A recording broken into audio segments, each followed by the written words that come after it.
Hello and welcome to a brand new episode of Crypto Talks.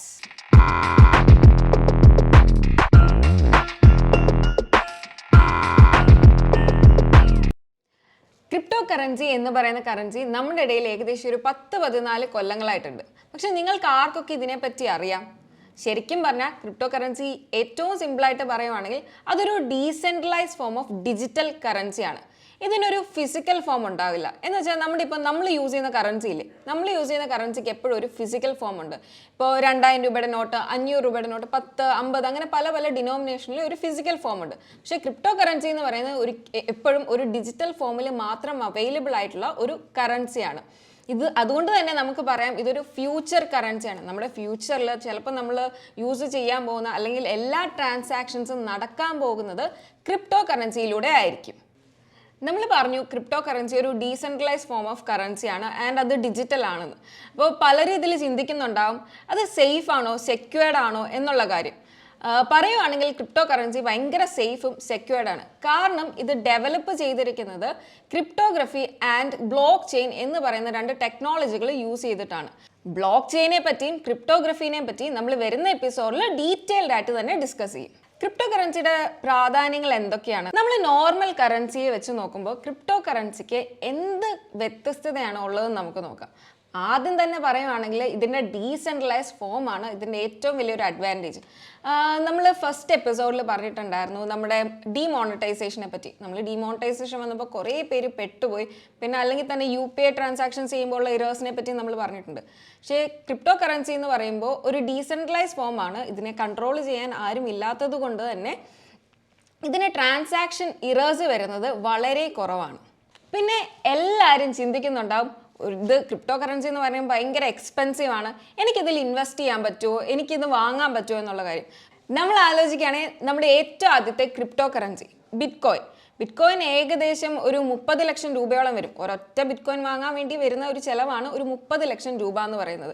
പക്ഷേ എല്ലാവരുടെയും കയ്യിലും 30 ലക്ഷം രൂപയുണ്ടോ? 30 ലക്ഷം രൂപ കൊടുത്താൽ മാത്രമേ എനിക്കൊരു ഒരു ബിറ്റ്കോയിൻ വാങ്ങാൻ പറ്റുള്ളൂ.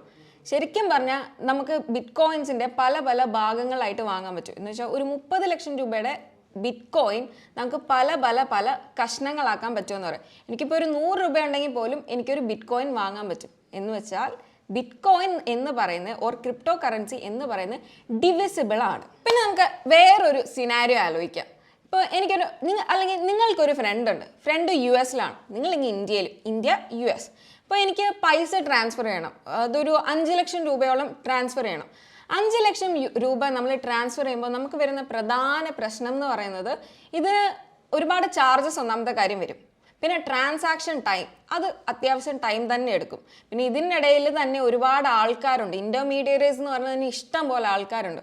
അതുകൊണ്ട് തന്നെ ട്രാൻസാക്ഷൻ കോസ്റ്റ് വരുന്നത് വളരെ ഹൈ ആയിരിക്കും. പിന്നെ ടൈം എടുക്കുകയും ചെയ്യും. അപ്പോൾ ക്രിപ്റ്റോ കറൻസിയിൽ എന്ത് അഡ്വാൻറ്റേജ് ആണ് ഇതിനുള്ളത്? ഭയങ്കര ഈസി ആയിട്ട് ട്രാൻസ്ഫർ ചെയ്യാൻ പറ്റും. US ലോകത്തിൻ്റെ ഏത് ഭാഗത്തായിക്കോട്ടെ നമുക്ക് വളരെ ഈസി ആയിട്ട് നമ്മുടെ കയ്യിലുള്ള ക്രിപ്റ്റോ കറൻസി അവരുടെ വാലറ്റിലോട്ട് സെൻഡ് ചെയ്ത് കൊടുക്കാൻ പറ്റും. അത് ഗ്യാസ് ഫീ യൂസ് ചെയ്തുകൊണ്ട് തന്നെ എത്ര ഗ്യാസ് ഫീ കൊടുക്കുന്നോ അത്രയും ട്രാൻസാക്ഷൻ ഫാസ്റ്റായിട്ട് നടക്കാൻ പറ്റും. ഇപ്പോൾ 1 സെക്കൻഡ് ട്രാൻസ്ഫർ ചെയ്യണോ, ഗ്യാസ് ഫീ നമ്മൾ എത്ര കൂടുതൽ അടയ്ക്കുന്നു അതിനനുസരിച്ച് നമുക്ക് ട്രാൻസ്ഫർ ചെയ്യാൻ പറ്റും. ഇപ്പോൾ പറഞ്ഞപ്പോൾ ഗ്യാസ് ഫീ എന്താണെന്നൊരു ഡൗട്ട് ഉണ്ടായിട്ടുണ്ടാവും. ഇതൊക്കെ നമ്മൾ വരുന്ന എപ്പിസോഡിൽ ഡിസ്കസ് ചെയ്യുന്നതായിരിക്കും. പിന്നെ എന്തിനാണ് ഈ ഡീമോണിറ്റൈസേഷൻ വന്നത്? ഡീമോണിറ്റൈസേഷൻ വരാനുള്ള ഒരു കാരണം എന്ന് പറഞ്ഞാൽ കള്ളപ്പണം, ആൾക്കാരുടെ കയ്യിൽ കള്ളപ്പണം ഉണ്ട്, ഫേക്ക് നോട്ട്സ് ഉണ്ടോ, ഇതൊക്കെ പിടിക്കാനൊക്കെ വേണ്ടിയാണ് നമുക്ക് ഡീമോണിറ്റൈസേഷൻ വന്നത് അല്ലേ. അപ്പോൾ ഡീമോണിറ്റൈസേഷൻ വന്നതിൻ്റെ കാരണം അതാണെന്ന് നമുക്ക് മനസ്സിലായി. ഇത് ഫേക്ക് ചെയ്യാൻ പറ്റും. നമ്മുടെ നോർമൽ കറൻസിയുടെ ഒരു പ്രശ്നം എന്ന് പറഞ്ഞാൽ ഏത് കറൻസി ആണെങ്കിലും അത് ഫേക്ക് ചെയ്യാൻ പറ്റും. വേറൊരു കറൻസി ഇപ്പോൾ പ്രിൻ്റ് അടിക്കാൻ പറ്റുമെന്നൊക്കെ നമ്മൾ കേട്ടിട്ടുണ്ട്. ഒരു കറൻസിയുടെ പലതായിട്ട് നമുക്ക് ഒരേ സീരിയൽ നമ്പറിൽ പല നോട്ട്സ് ആയിട്ട് ഇറക്കാൻ പറ്റും, പ്രിൻ്റ് ചെയ്യാൻ പറ്റും. പക്ഷേ നമ്മുടെ ക്രിപ്റ്റോ കറൻസിയുടെ പ്രത്യേകത അതാണ്, അതൊരിക്കലും ഫേക്ക് ചെയ്യാൻ പറ്റില്ല. ഒരു ക്രിപ്റ്റോ കറൻസി പോലെ ഒരു ക്രിപ്റ്റോ കറൻസി ഉണ്ടാകത്തുള്ളൂ. അത് വളരെ യുണീക്ക് ആയിരിക്കും, ഫേക്ക് ചെയ്യാൻ പറ്റത്തില്ല. അതിനെ നമ്മൾ പറയുന്നതാണ് കൗണ്ടർ ഫേറ്റബിലിറ്റി. പിന്നെ നമ്മൾ സംസാരിക്കുകയാണെങ്കിൽ നമ്മൾ പറഞ്ഞു നമ്മുടെ നോർമൽ കറൻസിക്ക് ഒരു ഫിസിക്കൽ ഫോം ഉണ്ട് അല്ലേ. ഒരു നോർമൽ കറൻസി എപ്പോഴും ഒരു ഫിസിക്കൽ ഫോമിൽ അവൈലബിൾ ആണ്. എന്ന് വെച്ചാൽ നോട്ടുകൾ കാര്യങ്ങളില്ലേ, ചിലപ്പോൾ ബണ്ടിൽസ് ഓഫ് നോട്ട്സ് ഉണ്ടാവും. അപ്പോൾ ബണ്ടിൽസ് ഓഫ് നോട്ട് എപ്പോഴും വേണമെങ്കിൽ ചീത്തയായി പോകാൻ പറ്റും, ലൈക്ക് ഡ്യൂറബിൾ അല്ല. ഇപ്പോൾ ഫ്ലഡ് വന്നപ്പോൾ പലരുടെയും പൈസ അങ്ങനെ കുറേ പോയിട്ടുണ്ടാവും. ഫ്ലഡ് വന്നപ്പോൾ നോട്ടുകൾ കീറിപ്പോകാം, അല്ലെങ്കിൽ കുറേ തവണ നമ്മൾ ട്രാൻസാക്ഷൻസ് ഒക്കെ നടത്തി കഴിയുമ്പോൾ ഓരോരുത്തരുടെ കയ്യിൽ കൂടെ പോയി നോട്ടുകൾ വളരെ പെട്ടെന്ന് ചീത്തയായി പോകും.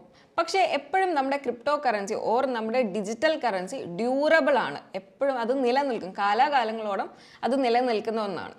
നമ്മളിപ്പോൾ സംസാരിച്ചതാണ് ക്രിപ്റ്റോ കറൻസിയുടെ പ്രധാനമായിട്ട് വരുന്ന ഗുണങ്ങൾ എന്ന് പറയുന്നത്. അപ്പോൾ നിങ്ങൾ ആലോചിക്കുന്നത് ക്രിപ്റ്റോ കറൻസി എന്ത് അടിപൊളി കറൻസിയാണ്, പിന്നെന്താ ഗവൺമെൻറ് ഇതിനെ ഒരു ലീഗലായിട്ട് അക്സെപ്റ്റ് ചെയ്യാത്തതെന്ന് വെച്ചാൽ നമ്മളിപ്പോൾ ഒരു കടയിൽ പോയിട്ട് ബിറ്റ് കോയിൻ കൊടുത്തിട്ട് സാധനം വാങ്ങിക്കുന്നുണ്ടോ? ഇല്ല, ഗവൺമെൻറ് അങ്ങനെ അംഗീകരിച്ചിട്ടില്ല. വളരെ കുറവ് കൺട്രീസ് മാത്രമേ അങ്ങനെ ഉള്ളൂ. കൺട്രീസ് എന്ന് പറയാൻ പറ്റില്ല, കുറച്ച് സ്ഥലങ്ങളിൽ മാത്രമേ അത് അവൈലബിൾ ആയിട്ടുള്ളൂ. അപ്പോൾ ഇതിനെ എന്തുകൊണ്ടാണ് ഗവൺമെൻറ് അക്സെപ്റ്റ് ചെയ്യാത്തത്? അതിന് പ്രധാന കാരണം ക്രിപ്റ്റോ കറൻസി കൊണ്ട് ടെററിസം ഒക്കെ ഫണ്ട് ചെയ്യാൻ പറ്റും.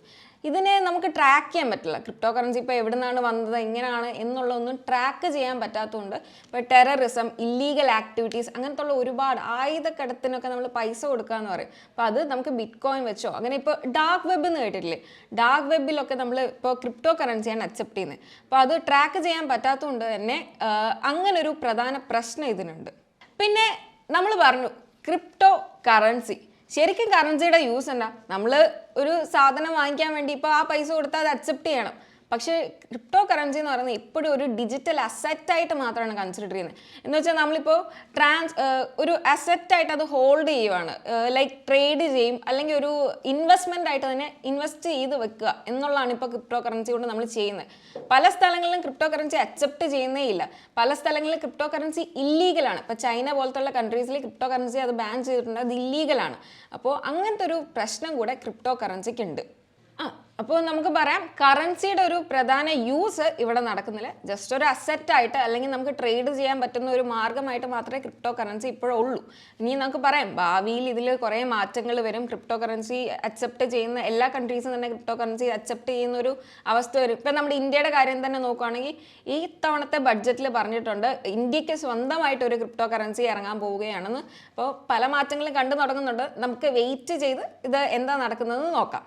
നമ്മളിപ്പോൾ കേട്ടതാണ് ക്രിപ്റ്റോ കറൻസിയുടെ പ്രധാനമായിട്ടുള്ള ഒരു അഡ്വാൻറ്റേജസും ഡിസഡ്വാൻറ്റേജസും. ഇതിലും കൂടുതൽ അഡ്വാൻറ്റേജസും ഉണ്ട്, അതേപോലെ കുറച്ച് ഡിസഡ്വാൻറ്റേജസും ക്രിപ്റ്റോ കറൻസിക്ക് ഉണ്ട്. നിങ്ങൾക്ക് ഇതിൽ വേറെ എക്സ്ട്രാ ആയിട്ട് ഏതൊക്കെ അഡ്വാൻറ്റേജസും ഡിസഡ്വാൻറ്റേജസും വരും ജസ്റ്റ് കമൻറ്റ് ചെയ്യുക. പിന്നെ നിങ്ങൾക്ക് ക്രിപ്റ്റോ കറൻസിയെ പറ്റി അറിയാൻ താല്പര്യമുള്ള ഏതെങ്കിലും ടോപ്പിക്സ് ഉണ്ടെങ്കിൽ നിങ്ങൾക്ക് കമൻറ്റ് ചെയ്യാം, നമ്മൾ അതിനെപ്പറ്റി വീഡിയോസ് ചെയ്യുന്നതാണ്. ഇത്രയും പറഞ്ഞുകൊണ്ട് നമുക്ക് ഇന്നത്തെ ക്രിപ്റ്റോ ടോക്സ് അവസാനിപ്പിക്കാം. This is Elizabeth signing off. By.